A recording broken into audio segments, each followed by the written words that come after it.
predictable. Am I?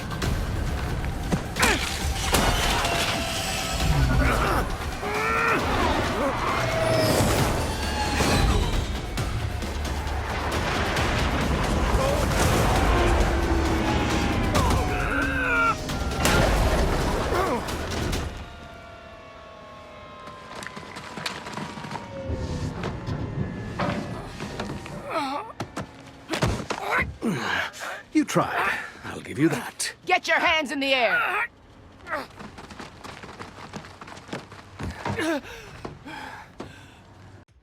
Volition's newest title in the Saints Row series has been out for a few days on the Xbox Series X and S, Xbox One, PS4, 5, PC, and Google Stadia. Suffice it to say that the reception has been pretty mixed. Our review was positive, while noting areas that it could improve like enemy AI, visual quality, and side activities.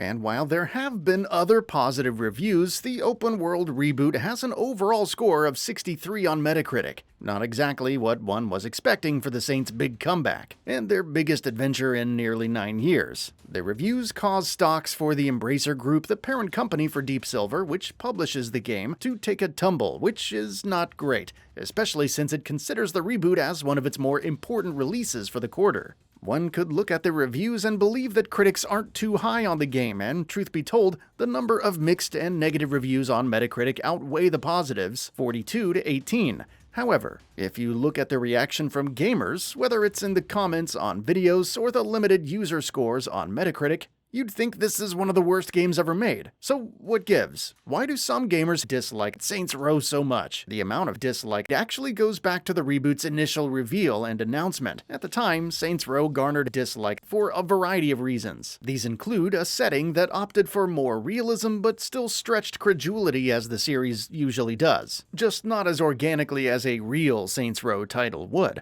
A new cast of characters that didn't resonate in the few minutes they were showcased, visual quality that wasn't quite up to par. Being a reboot in general, such was the backlash that the developer had to come out and say that it wasn't backing down, even as it acknowledged the knee-jerk reaction, and how, quote, no one has rebooted like this before, end quote.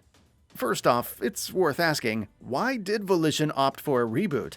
After the events of Saints Row 4 and Gat Out of Hell, not to mention Agents of Mayhem with its own universe, some people felt it was necessary to start with a clean slate.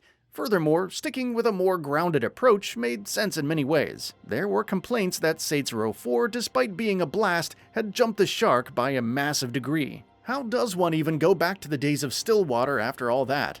But another angle to the discussion is just adapting to the times. Principal designer Damian Allen told Games Radar, quote, it's a balancing act between what's old and what's new, but at the end of the day, we have to keep moving forward with the times. If we stay the exact same, then it's not going to do well. We are creating a game that we love, and we're creating something that we think is Saints Row. And even if there are some older fans who are vehemently against it, I think there's going to be so many players that will end up falling in love with it, whether they're old fans, new fans, or just happen to stumble upon our game on one of the various stores that it'll be available on. I think there's something that's really cool about that. End quote.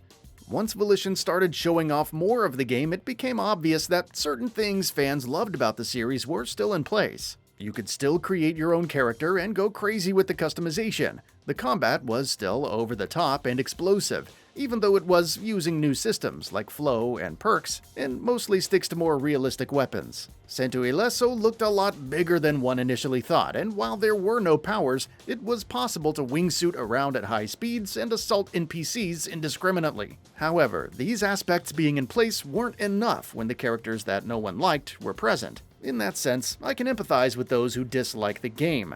Not seeing Kinsey, Shaundi, Pierce, Matt, Asha, and Keith David return was a shame, especially after everything we'd been through together. In the same Games Radar interview, UX designer Kenzie Lindgren said that while creating new characters with no strings attached was, quote, really freeing, end quote, the process was daunting because, quote, are people going to love the characters, end quote.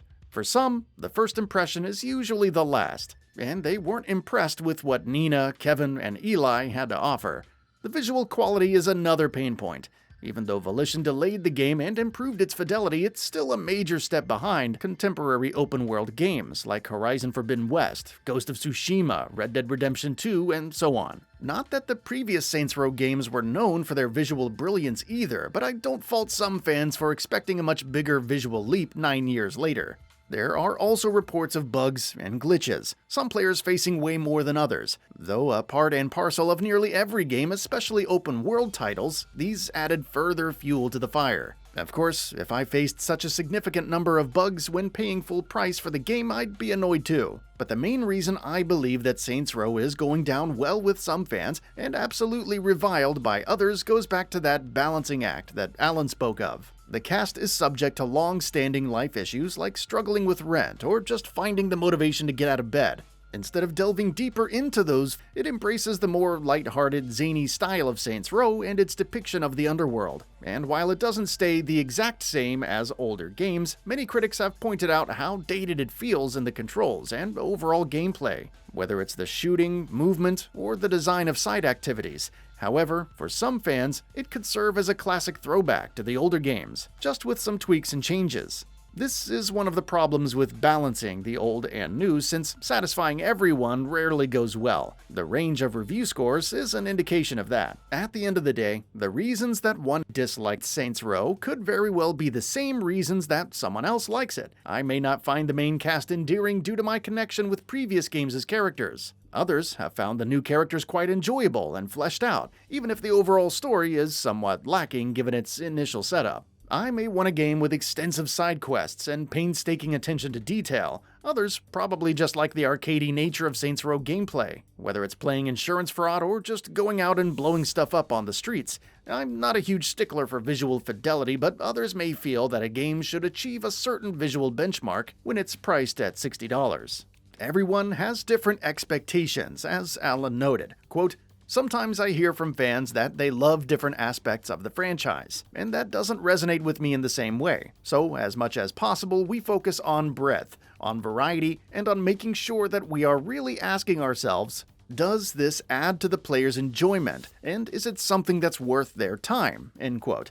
With the sheer amount of ideas that the franchise has had since its inception, the question of whether the development team has truly plucked all the best ones and put them together into a cohesive story, game, and world will have many different answers. You may agree with some or disagree with others, and it probably wouldn't be a Saints Row title otherwise. However, if the reboot proves anything, it's that you can't please everyone, no matter how many explosions, wingsuits, vehicles, crazy missions, and set pieces your game has. More importantly, even if someone likes your game, they won't always like everything about it, and will oftentimes let you know.